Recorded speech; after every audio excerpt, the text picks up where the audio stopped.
Okay, welcome everybody to the Power to Fly Chat and Learn Ambassador Edition. My name is Liang Chung and I am one of the digital events ambassador for Power to Fly. When I am not hosting events, I'm actually running my own business called Pelora Stack, which is a company where I help underrepresented early stage founders and mid-career women and non-binary people prepare for what I refer to as their first experience. So it's the first time that they're scaling their team, first time that they're building out people ops, or the first time that they're making a career pivot. So very exciting work and excited to be here and part of the Power to Fly community. For those of you who are just joining us now, we would love to hear where you are joining us from. We really appreciate that we always have a pretty global turnout at these events. So it's always nice to see all the different states and countries represented in the list of attendees. Just to get some housekeeping out of the way in terms of what you're going to expect. I know that many of you here are regulars and some of you are new folks.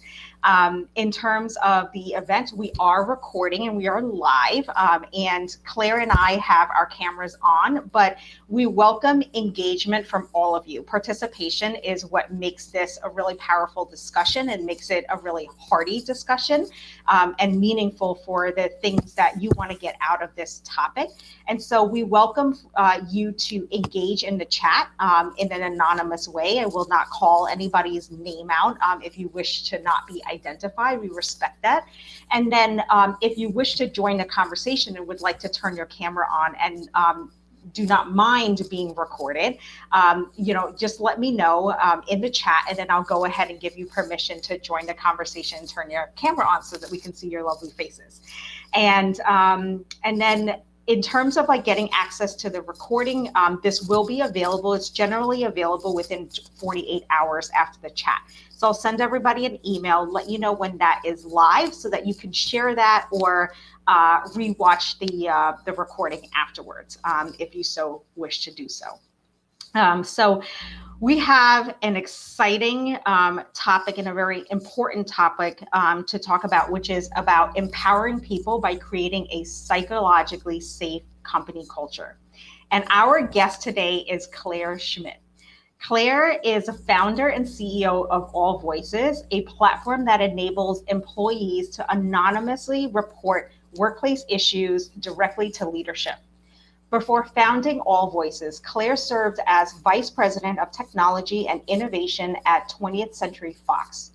Previously, Claire led social impact at Thrive Market, an e-commerce company focused on making healthy food accessible and affordable. In 2010, she helped found and lead Thorn, Digital Defenders of Children, a nonprofit organization which deploys technology in innovative ways to fight child sex trafficking. During her 5 years at Thorn, Claire ran all programmatic work, spoke at the White House, the State Department, Stanford University, and led a task force of more than 30 major technology companies, including Facebook, Google, Twitter, and Microsoft. She has also worked at the Wonderful Company and the Parthenon Group as a strategy consultant. Claire graduated from Stanford with a degree in economics in 2006. She was a curator and vice curator of the World Economic Forum's Global Shapers Los Angeles, and in 2015 won a Mike 50 award for her work at Thorn. So excited to have you here, Claire. Welcome, and it's such an honor, and that, as I shared with you earlier, such an impressive resume. So I just wanted to take a pause and just soak all of that in. So I don't know if there's anything else you want to share with us. No, that's great. I mean, I think the one thing I'll say is I've just always followed my passion and tried to do things that seemed important at the time, and it all kind of makes sense in hindsight. Although, as I made each jump in my career, there were some head scratching moments of like, how does this fit into everything I've done before? Well, I know that there's, plenty more to come, and really love the work that you're doing at AllVoices, and excited to talk about this topic, which I know you're so passionate about, which is what caused you to create this solution. And so let's just hop right in. AllVoices is a company that provides solutions for employees to address workplace issues such as bias, discrimination or harassment in an anonymous way. Why was it important for you to create a solution to address this problem specifically? Yeah, it's a great question. So, as you mentioned, I was working as vice president of tech and innovation at 20th Century Fox. And what that really meant for me day to day is that I was spending a lot of time thinking about kind of old systems and old processes and trying to improve upon them. So, how can we make this work better? How can we use technology to communicate better across the entire, Fox portfolio? And so my mind was already in that state of like really thinking about tech solutions to problems or to kind of old and broken systems. And during that time, I read Susan Fowler's blog post about her experience with sexual harassment at Uber. And so, of course, my mind immediately went to like, why are we asking employees kind of risk it all and come forward to speak up directly to someone about workplace issues like harassment or discrimination or mistreatment or bullying, and just telling them like, trust us, it'll all work out. Just come forward. To me, it seemed really outdated, and it makes sense if you have no alternative, right? But in today's day and age, we have so many interesting technologies that can facilitate communication between any two parties. So I immediately started doing research on this issue more broadly, because I was like, well, someone has obviously already thought about this. What I found was that there actually weren't tech solutions that were designed to enable employees to speak up about these types of issues. So at the time, I was thinking of like bias, harassment, bullying, mistreatment. What I saw out there was culture surveys are great, but they're really not meant for incident reporting. And then on the other end of the spectrum, whistleblower hotlines, which really were designed for employees to speak up anonymously about, financial fraud and accounting matters. And it seemed like that technology was pretty outdated and wasn't going to facilitate, this feeling of psychological safety, which we can talk more about during this conversation. So I just started thinking about, what are employees doing now if they're not using these types of tools that I've identified? And when I did the research, I found that actually 75% of people who experience harassment in the workplace just never speak up about it at all. Mm. And that's really what inspired me to start AllVoices. Wow, 75%. Mm-hmm. That is not an insignificant number. And coming from, my own experience working in the HR talent and people ops field, I can validate that I've encountered that myself, even with people that I'm friendly with who will say, can I share something with you? But it needs to stay between us because I don't want it to go any further. There is such a discomfort in that. And I'm glad that you thought about how to solve this problem, because without having the empathy of putting yourself in that person's shoes, right, to think about, well, is this a really safe, place where number one, do I have the outlet and the resources to be able to communicate this feedback? Then the other piece is, do I feel safe, right? And so and there was so much when Susan shared that publicly. There was also a lot of criticism as well, and there was some victim blaming in that as well that definitely didn't help the cause. So I'm so glad that you took the power into your own hands and came up with something to help us address this all together. Yeah, thank you. You're welcome. So psychological safety is a terminology that we hear about often as it pertains to company culture, and the workplace. It's become such a big buzzword. How would you define what psychological safety means? And then the follow-up question to that is, why is it pertinent to a healthy and thriving company culture? Yeah, it's a great question. So one of our advisors actually is Amy Edmondson, and she studies psychological safety in the workplace. She's a professor at Harvard Business School.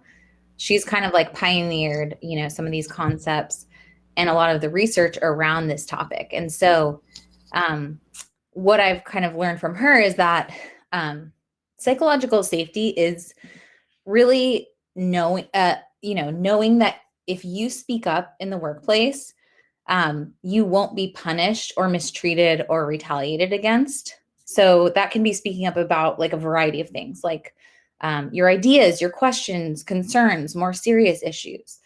And to me, this concept of psychological safety is really the essence of why we built AllVoices, because the vast majority of employees do not feel 100% psychologically safe speaking up honestly about issues, concerns, questions.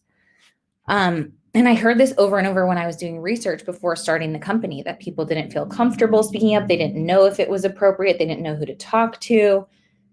They feared retaliation or mistreatment. And so giving them the opportunity to speak up in a way that felt more comfortable to them seemed like a huge kind of leap forward in building a psychologically safe workplace. Mm-hmm. Absolutely. And that the piece about the retaliation is huge. And for those who are joining us today who, may be unfamiliar with what retaliation looks like, it comes in so many different shapes and forms. It could be being passed over for a promotion because you complained about something or you made management or leadership aware of something. It could be being relocated, right? Your role gets relocated. Anything that could be seen as putting you and your career at a disadvantage or in jeopardy in some way as a result of you taking action and bringing to the attention that there's some wrongdoing in the company is a form of retaliation. And that's the biggest fear, because people care about their jobs. They care, like that's their livelihood, and they want to be able to protect that, which is why you have that crazy statistic, right, of 75% of people just choose not to say anything at all. Mm-hmm. Yep, exactly. And I think, someone once asked me, like, what is AllVoices replacing? And I said, it's replacing silence.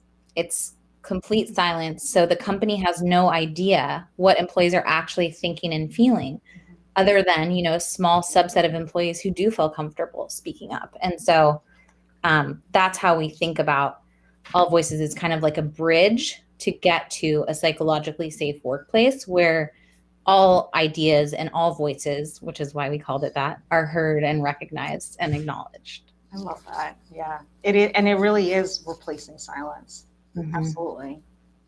So, staying on the topic of psychological safety in the workplace, how would you describe what that looks and feels like? What can company leaders do to begin cultivating a psychologically safe workplace? Yeah, I mean, we talk to all of our customers about this. What I think is most important is that companies are able to give people options about how they want to speak up, because everyone is coming from a different place. We talk about this a lot, but like maybe an employee starts at a new company, maybe they had a really bad experience with HR at their old company, and they're bringing that baggage to their next role, even though maybe that HR department is fantastic and has never retaliated against someone. And, the employees who have been there for a long time really trust those HR people. So that's just like one example of how everyone is coming from their own unique place, their own perspective.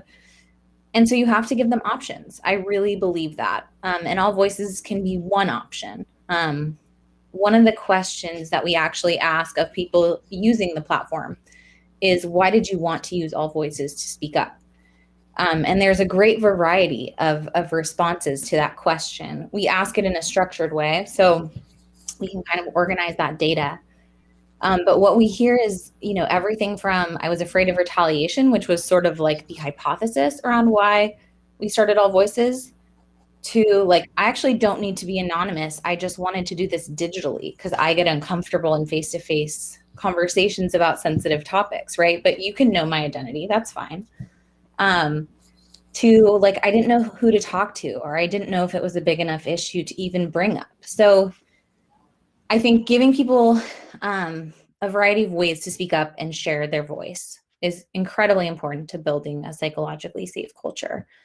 AllVoices can be one channel, obviously talking to your manager, talking to HR.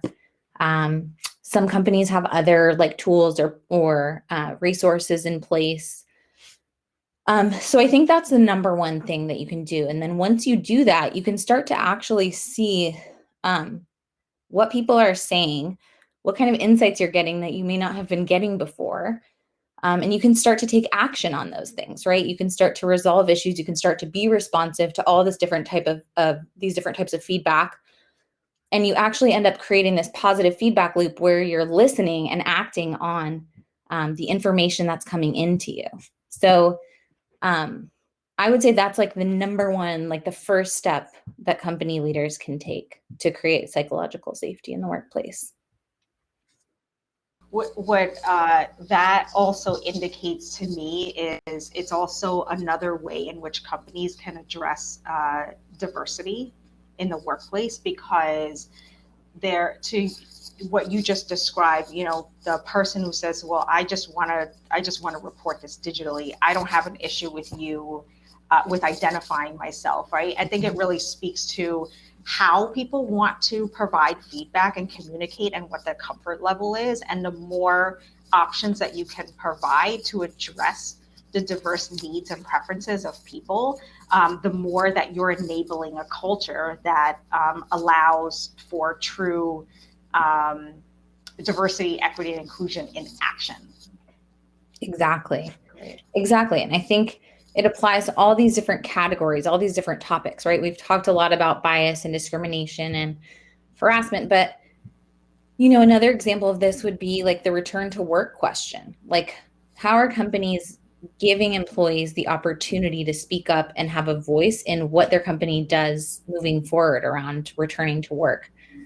Whether they have a remote first culture, hybrid culture, flex time in the office, desk sharing. There's all these different options, but how are people currently voicing their perspectives on that, right? And even possibly voicing the downsides of some of those options or the fears that they have about them. So you can see how by providing people a way to speak up, every single aspect of the workplace can be changed and you can make more data-driven decisions that are informed by how your employees actually feel and what they really care about and what they think.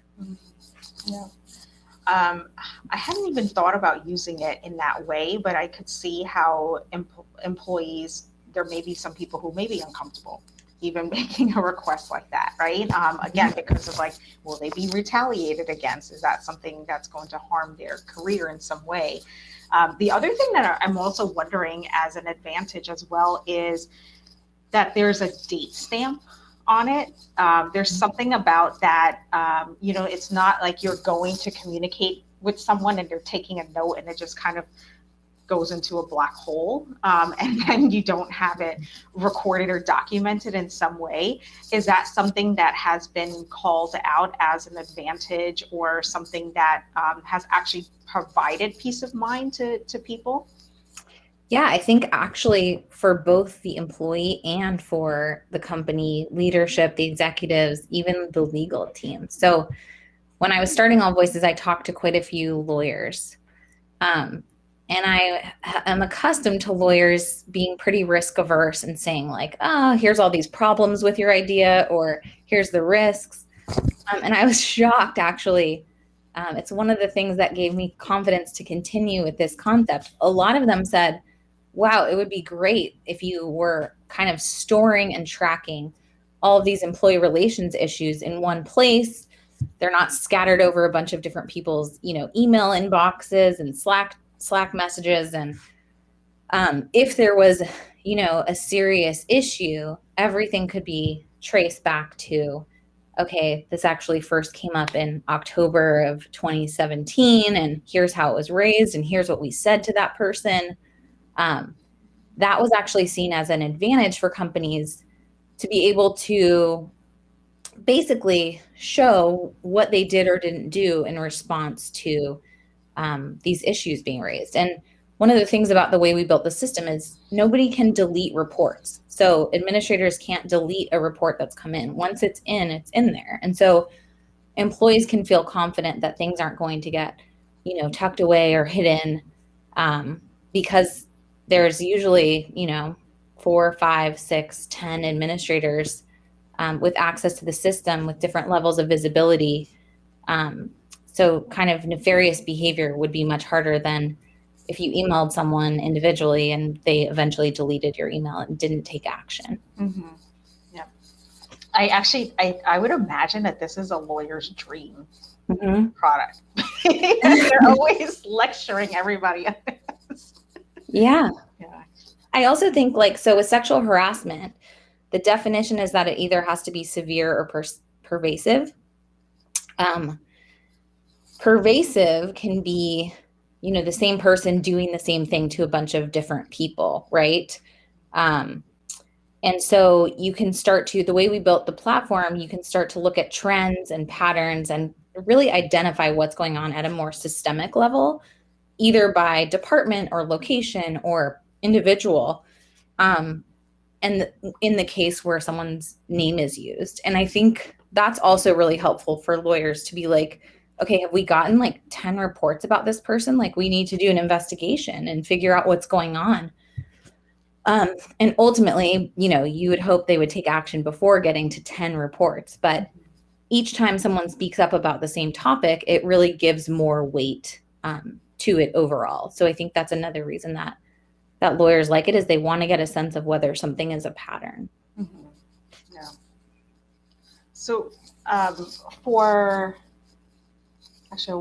do want to talk about the what's been happening around the world, just from that's impacting social change. So the killing of Trayvon Martin, Michael Brown, and Eric Garner marked the beginning of the hashtag Black Lives Matter movement that started in 2013.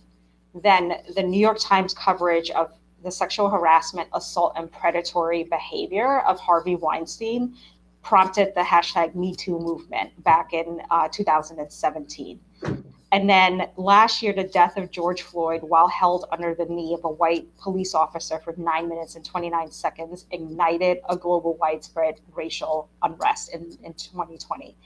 And then the global pandemic and mass shooting that took place at an Asian-owned spa in Atlanta, Georgia, brought visibility to the rise of anti-Asian violence and xenophobia that exists in 2020 and 2021. The events that occurred in the world had a direct implication on how I believe companies and brands are being held accountable to take a position on these matters. They're no longer allowed to escape it anymore. And employees are now holding the companies that they work for and the brands that they buy from, right, that they follow, accountable. What did you learn personally about this experience, and in what ways will this shape how companies and brands position themselves in the public's eye and with employees in the future? Yeah, I mean, I think you're spot on. I think we've seen kind of a step change in terms of companies' accountability for how employees are treated in the public eye. So basically, when I read, I think the Susan Fowler blog post was sort of like the pre-Me Too snowball that started rolling down the hill. And so I was paying very careful attention to that in 2017 when I was at Fox. And that was, over the course of that spring and summer, we started to hear whispers of, it wasn't being called Me Too, I don't think at the time, but sexual harassment happening in the venture capital community. And there was a lot of sort of hand-wringing about the fact that if you're a female founder, or not a female founder, just a founder who is sexually harassed by a venture capitalist, you don't have HR to go to. You don't have any kind of formal reporting structure. And what I was thinking was, and even if you did, it's so risky, right, to speak up about it anyway when you're trying to fundraise. You don't want to stir the pot. And there were a lot of conversations happening about what can be done and how do we solve this problem. And then I think in the fall, in the fall, I decided to leave my job at Fox and start AllVoices. And then in early October, so about a week after, the Harvey Weinstein news came out that you mentioned. Mm-hmm. And I think what that did is it kind of like shocked everyone. It was like a big shock to the system. It was getting tons of coverage, right? It wasn't just like a throwaway article about like, oh, here's another case of sexual harassment. Like, I think people really sat up and paid attention. And in the subsequent months, weeks and months, companies one by one started getting called out. And employees for the first time had a platform, I think, where, you know, they could speak up and people were on the other side listening and empathizing and kind of raising their hands and saying like, this needs to be fixed, and holding these companies accountable. And I think there was sort of a question at the time of whether that would continue or not, whether it would sort of fade into the background or whether it would become the new way that things were done, that employees could speak up, companies would be held accountable. And what we were seeing was, for the first time, companies who tried to use the excuse of, oh, we had no idea this was happening, were not given a free pass. The public, you know, and the press were basically, you should have known, and you're still going to be held accountable for this. You know, CEOs were fired, senior leaders were fired at a bunch of different companies. And I think since that point, that sort of excuse of like, we didn't know this was happening, or, you know, we'll do better next time, was just not taken seriously starting at that point. And I think we saw it again, like you mentioned, last year when George Floyd was murdered, and a lot of companies started posting black squares on social media and saying they stand in solidarity with this movement. And employees were calling them out and saying, but look what you're doing behind the scenes. Look how you're actually treating your employees. And instead of being, you know, cast aside, their voices were listened to, and companies once again realized, like, we can't just brush these things under the rug. We're going to be held accountable. So we need to actually know what is happening with our employees. And we need to take action to address the issues that they're experiencing. So I think that sort of new mentality and new framework is here to stay. And the way it shows up will shift over time, and the issues that are surfaced and that are kind of at the top of people's minds or being kind of pushed out by the press will change. But the essence of that change is the same, which is, you need to know what's going on with your employees. You need to take action. You need to provide safe ways for them to speak up about what's going on with them. And your public actions need to match your behind the scenes actions. Yep. And people will not forget, because even this year, what we saw were people said, well, it's been 1 year. And you said that you were going to address all these things, you know, systemic racism and bias, and it's been 1 year. So, you know, outside of the fancy flyers that you put together, you know, to do whatever PR thing that you needed to do to, you know, to make the brand, to show solidarity, right, with everyone else, like, now people are challenging companies and brands to say, okay, we heard you talk about all those things, but it's been a year. So we want to see what kind of progress is actually being made. And I think you're right. I don't think that this is going to go away. I think it's going to be a permanent, you know, a permanent way in which people will continue to hold companies accountable.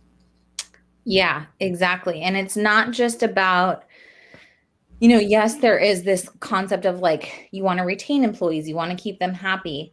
But as we've seen, this goes far beyond that and extends into your public, you know, reputation as a company, to whether employees sue you, right? And your legal risk.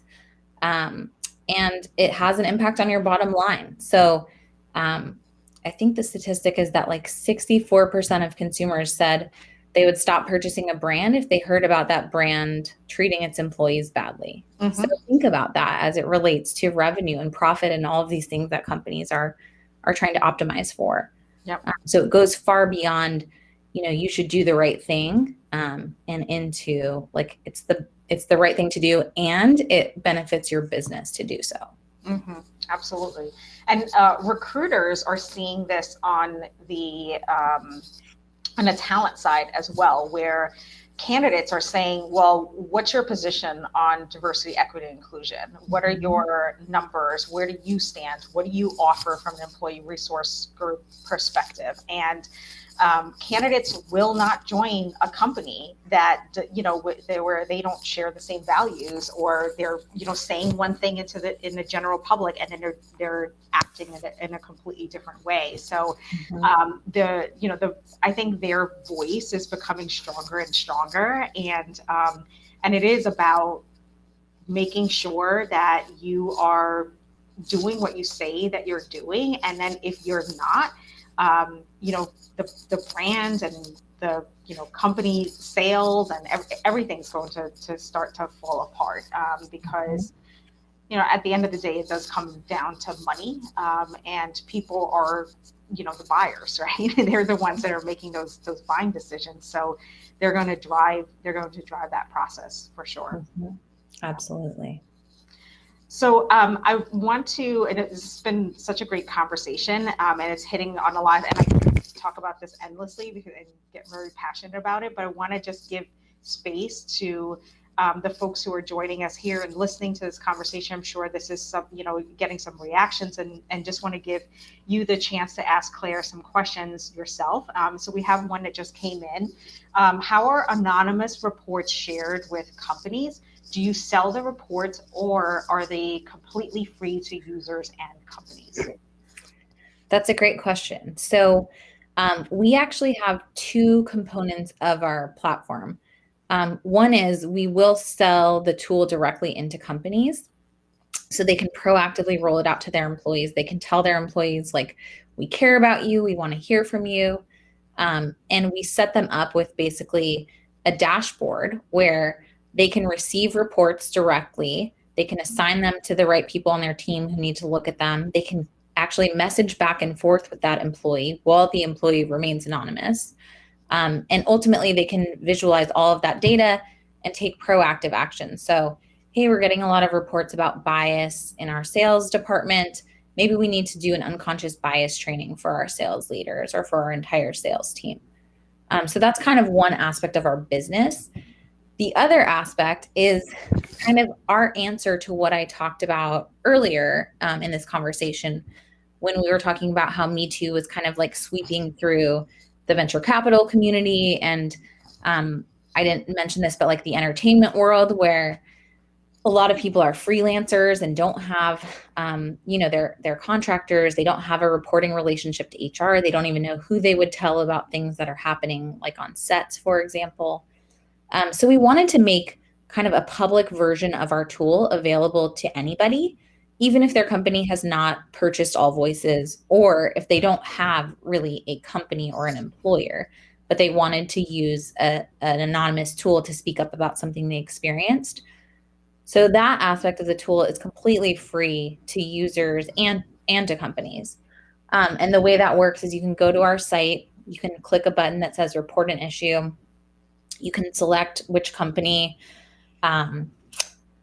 which company you want to share the report with anonymously, and we will pass that along for you, free of charge, and we'll facilitate a two-way conversation while you remain anonymous between you and the person at the company who is the right person to deal with the issue.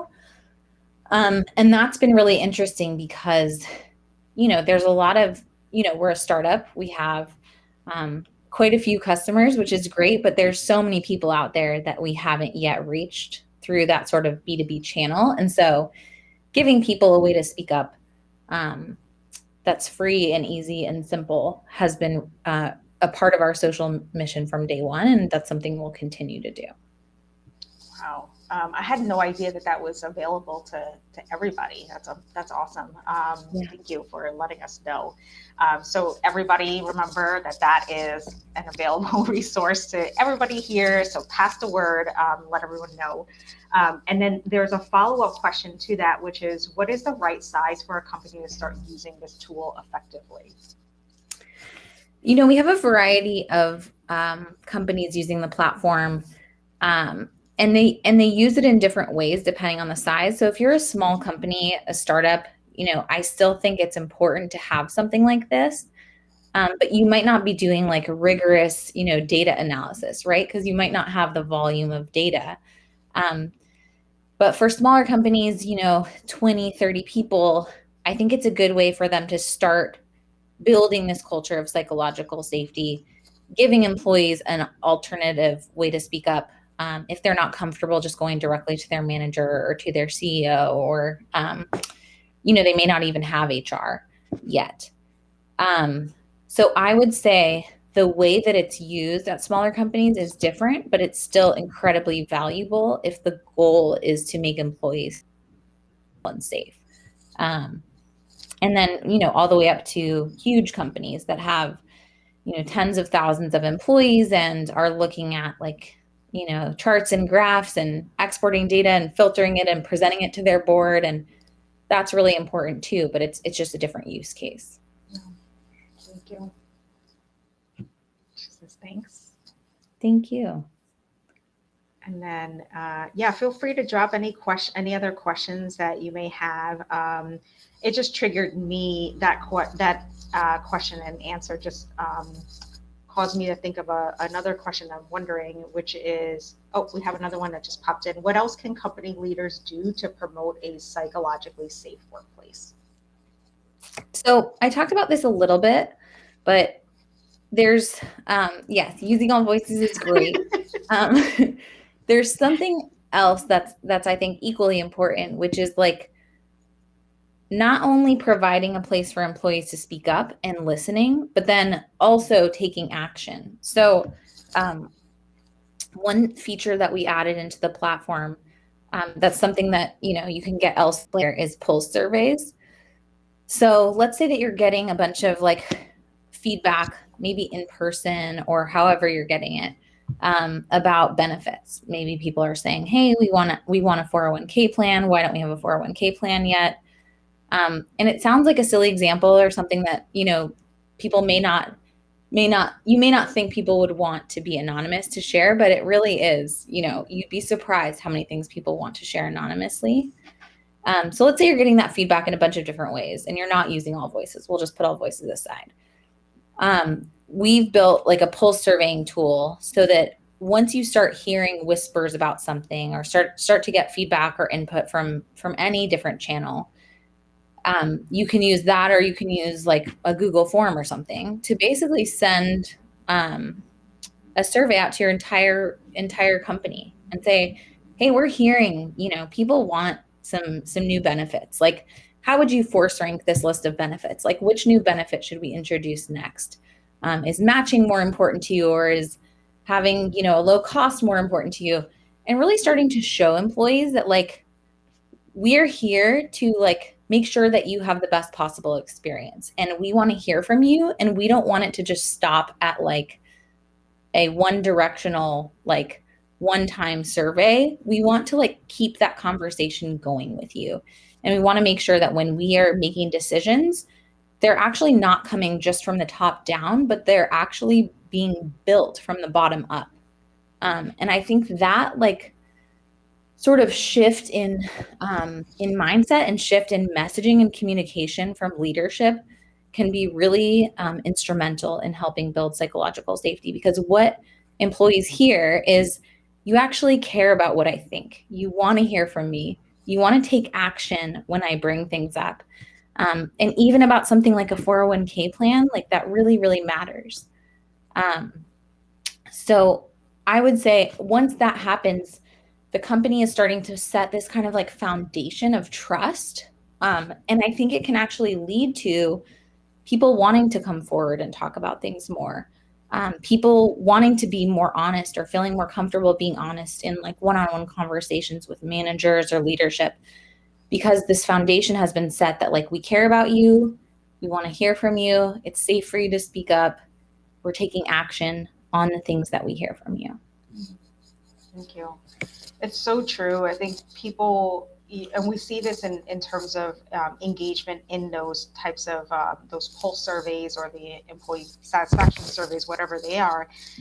People will only engage and contribute their feedback if they feel like leadership's actually going to do something with it. Otherwise, they just won't bother. So thank you so much for Exactly. sharing that question and sharing your thoughts on that topic.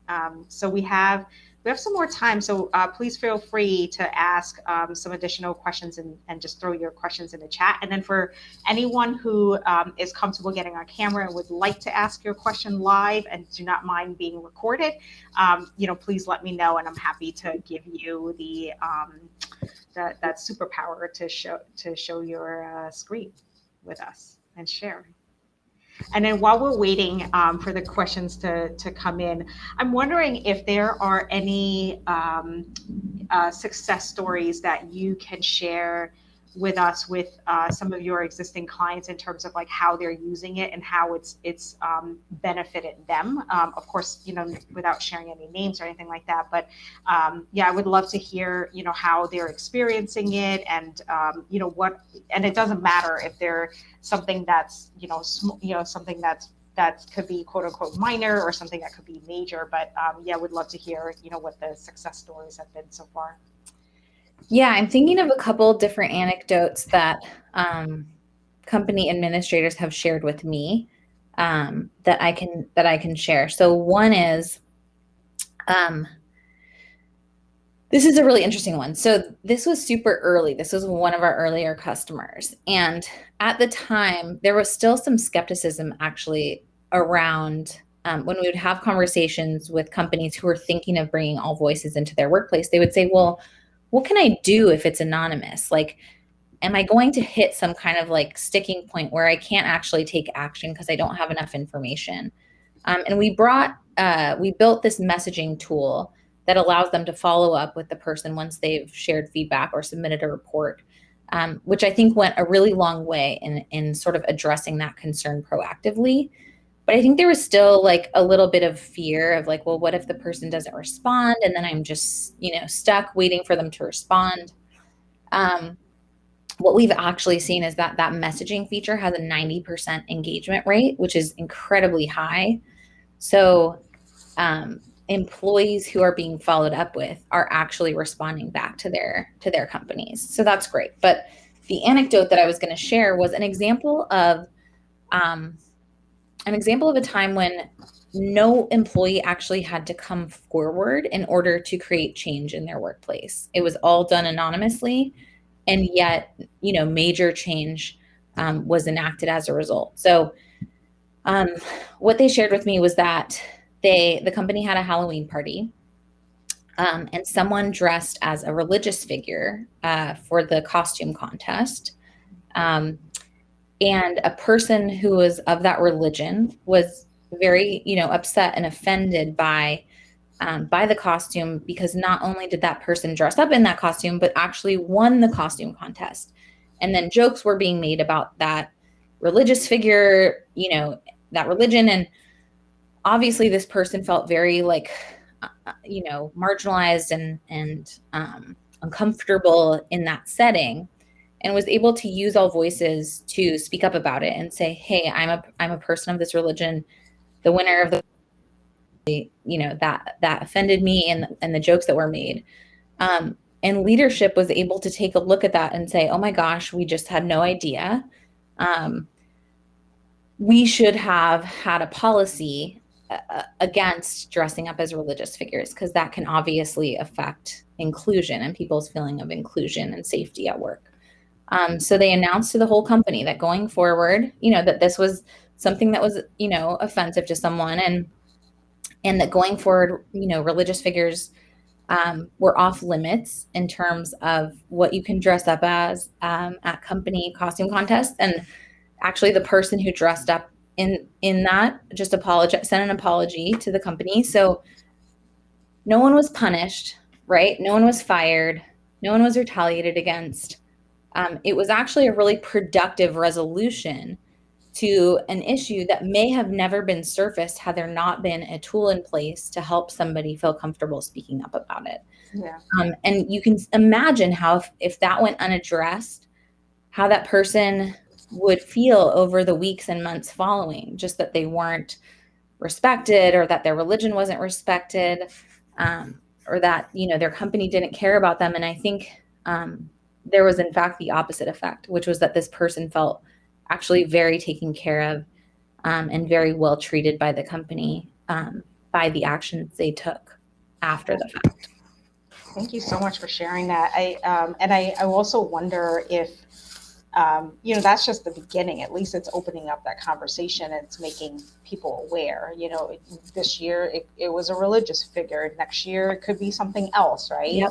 And so how do you get to the root of that education piece of creating that sense of awareness? And I think that's what was really important, is that this platform allowed someone to share this, right, in terms of the impact that it had on them as an individual, and making the company and all of its employees aware of that.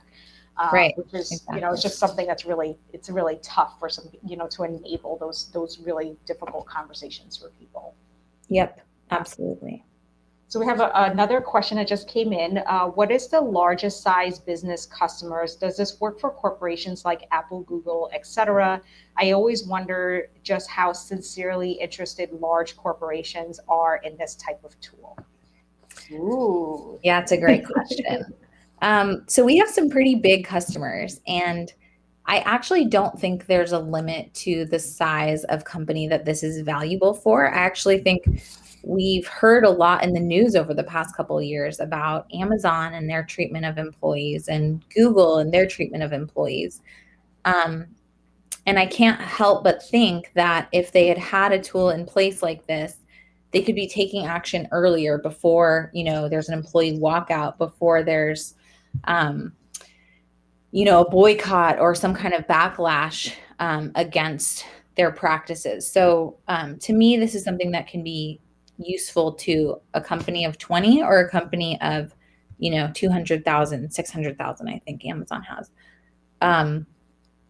The other thing I'll say is there's a precedent for this type of tool, right? I mentioned early in this conversation whistleblower hotlines. And we actually have an ethics and compliance module that allows companies to replace their existing whistleblower hotlines and kind of use AllVoices for ethics and compliance, diversity, equity, and inclusion, feedback, all of these different elements of employee reporting and employee feedback. And so essentially, Google, Apple, every public company already has a whistleblower hotline. The thing is, they're just not user-friendly. They're intimidating. They're clunky. If you've ever interacted with one, the most common thing I hear is that it feels like filling out a police report. So you can imagine why someone would shy away from using them. And they're really focused, like I said, on issues of like financial fraud and accounting matters. And they're required by Sarbanes-Oxley, which is the law that really is trying to make sure that public companies are not engaging in, malfeasance that could affect their stockholders. So my point is, there's a precedent for these companies having anonymous ways for employees to speak up. It's just been very narrowly focused on a tiny fraction of that employee's experience at the company.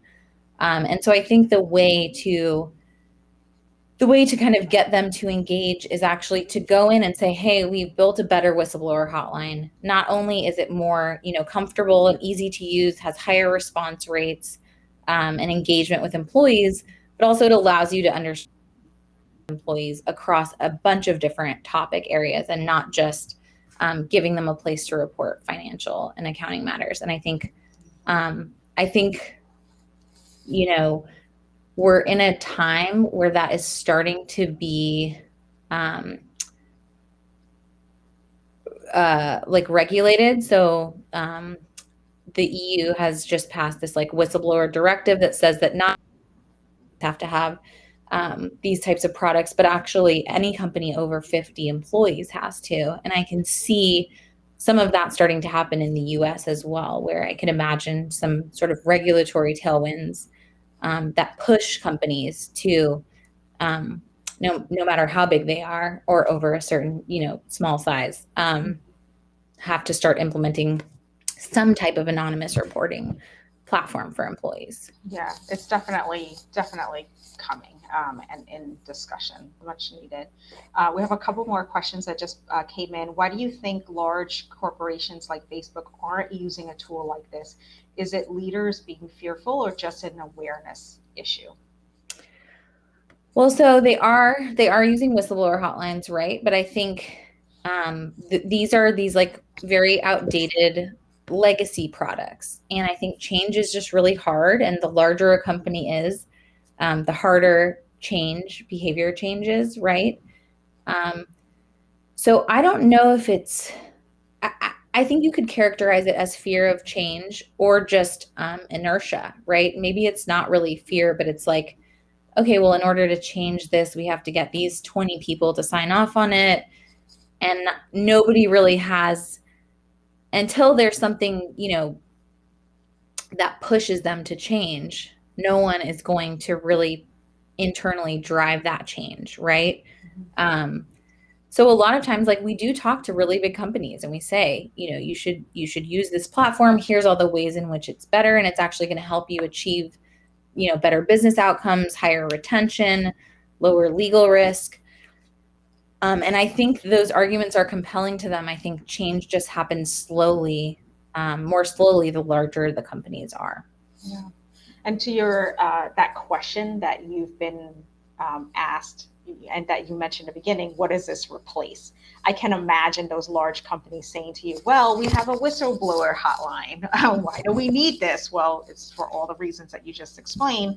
Plus, most of the time, employees don't even know where to find that number, Right. or know that it's available. So yeah, I can imagine that's something that it is going to it changes very hard. And the larger a company is, and the more established certain norms are in place within their culture, you're right, it takes a very long time for them to adapt.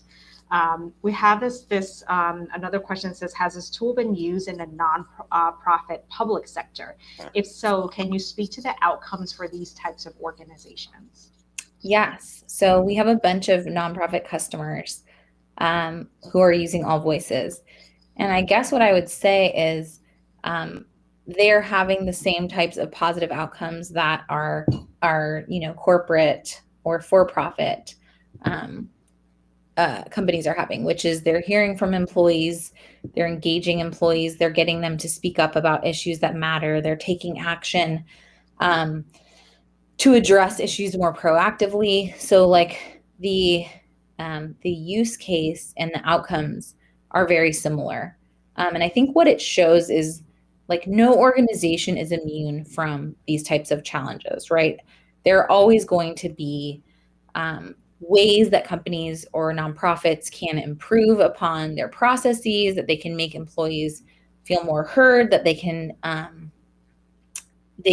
encourage more feedback. Like, that's consistent no matter what kind of organization. And some of our customers are like the most like looked up to progressive, forward thinking, employee friendly workplaces that get placed on all of the like best places to work lists, right? There's still a need for this tool. There's still a need in order to maintain that culture and to keep that culture healthy and thriving, there's still a need to provide multiple different channels for employees to speak up and to be heard and for them to take action. So I guess I would just say, like, no matter the type of organization, every organization has unique challenges that they're facing. And every organization should care about making sure their employees feel safe and healthy and happy. And we view what we're doing as, one sort of piece of the puzzle. And so I would say, no matter what type of company you work for, I think there can be some value in having a tool like this. Well said. Thank you. So we are almost at time. So I just want to give you the chance to share with the folks who are joining us today, how can we stay connected with you and how can we learn more about AllVoices? So you can go to our website, which is allvoices.co, and you can see like all the different sort of products we have and solutions that we offer.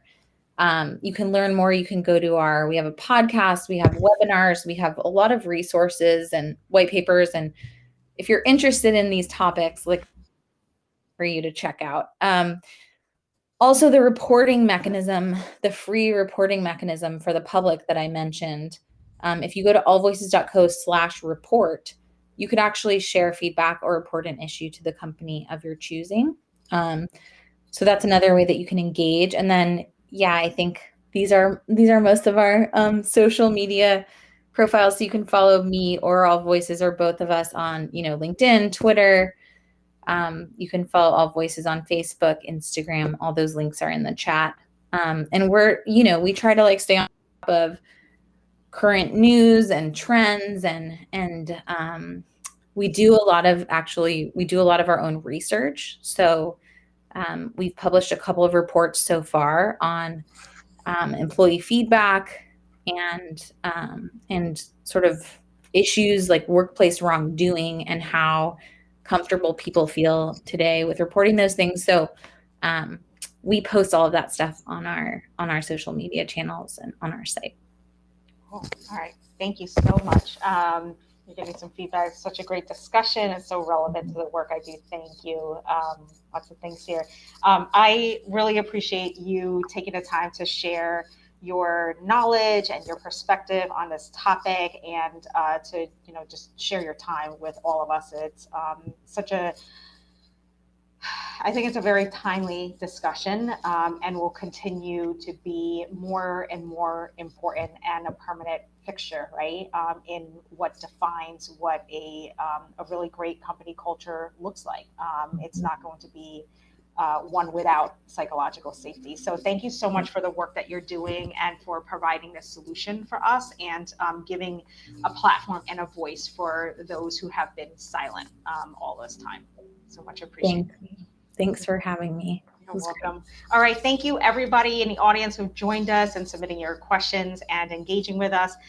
Again, this event was hosted by Power to Fly. So make sure to check us out take a look at some of the other future events that are happening. And then, as I shared with you earlier, there will be a recording of this if you want to share this or rewatch it, and it should be available within 48 hours. And so you can check that out on the Power to Fly YouTube channel. Okay. Thanks, everybody. Giving you 1 minute back to your day. Bye. Bye, Claire. Bye.